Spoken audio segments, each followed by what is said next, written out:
Hey guys, in this video I'm gonna show you how you can change brightness in Resident Evil Requiem. It's pretty easy.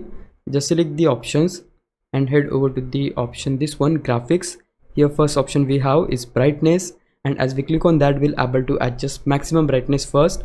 So you can just put this slider all the way to darker or brighter, but again it is recommended to adjust until the pattern is no longer visible.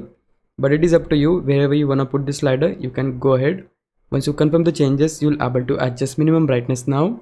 So similarly, you can just put this all the way to darker or brightness, and again it is recommended to adjust until the pattern is no longer visible. So just put the slider wherever you like and just confirm the changes. After confirming the changes, you're gonna see the final screen for brightness, and right here you'll able to adjust the screen to your preferred brightness.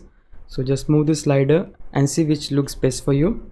And once you're satisfied, just hit the confirm button. So yeah, that's all there is to it. This is exactly how you'll able to change the brightness in Resident Evil Requiem. If you found this video helpful, please leave a like and subscribe my channel. Thanks for watching.